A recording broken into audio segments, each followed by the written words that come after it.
मन्दाकिनी सलीलचन्दनचर्चिताय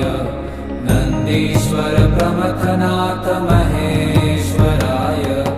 मन्दार पुष्प बहु पुष्प सुपूजिताय तस्मै